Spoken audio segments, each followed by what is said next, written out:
নমস্কার বন্ধুরা, ভারতে বুলেট ট্রেনের প্রকল্প যে অনেকটাই পিছিয়ে গিয়েছে সে তো সকলেরই জানা। এই প্রকল্পের দেরি হওয়ার পিছনে রয়েছে একগুচ্ছ কারণ, আর তার মধ্যে রয়েছে জমি সংক্রান্ত সমস্যা।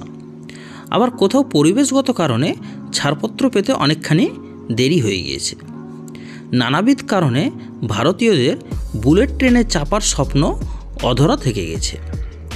বুলেট ট্রেনের কাজ খুব ধীর গতিতে এগোচ্ছিল, তবে এবার জানা গেল কবে চলবে শখের বুলেট ট্রেন। মোটামুটি অনেকখানি কাজ সম্পূর্ণ হয়ে গেছে এবং জানা যাচ্ছে আগামী 2026 সালের মধ্যেই যাত্রীরা এই বুলেট ট্রেনে চাপতে পারবেন। আর এই তথ্য জানিয়েছেন দেশের রেলমন্ত্রী অশ্বিনী বৈষ্ণব। আগামী 2026 সাল থেকে বুলেট ট্রেনের চাকা গড়ালেও তা কিন্তু পুরো অংশে শুরু হয়ে যাবে না।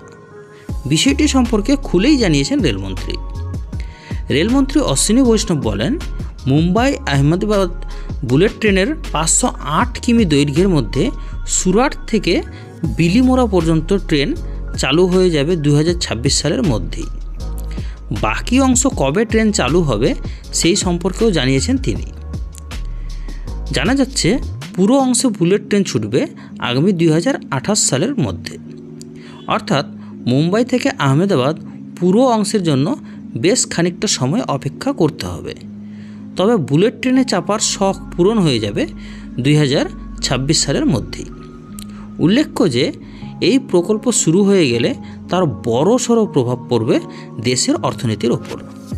বুলেট ট্রেনের রাস্তার দুই ধারে বিভিন্ন শহর এবং নগরের জীবনযাত্রায় আসবে আমূল পরিবর্তন। জানিয়ে দিই যে বুলেট ট্রেন প্রকল্পে সরকারের মোট খরচ হচ্ছে 1.10 লক্ষ কোটি টাকা। বুলেট ট্রেনের প্রযুক্তি সরবরাহ করবে জাপান। সে দেশের শিনকানসেন ট্রেনের উপর ভিত্তি করে তৈরি হবে ভারতের বুলেট ট্রেন প্রকল্প। তো বন্ধুরা, আপনারা কারা কারা এই বুলেট ট্রেন প্রকল্প নিয়ে এক্সাইটেড রয়েছেন অবশ্যই কমেন্ট বক্সে জানিয়ে যাবেন, এবং ইনফরমেশনটিকে ভালো লেগে থাকলে অবশ্যই বন্ধুদের সাথে শেয়ার করবেন। ধন্যবাদ।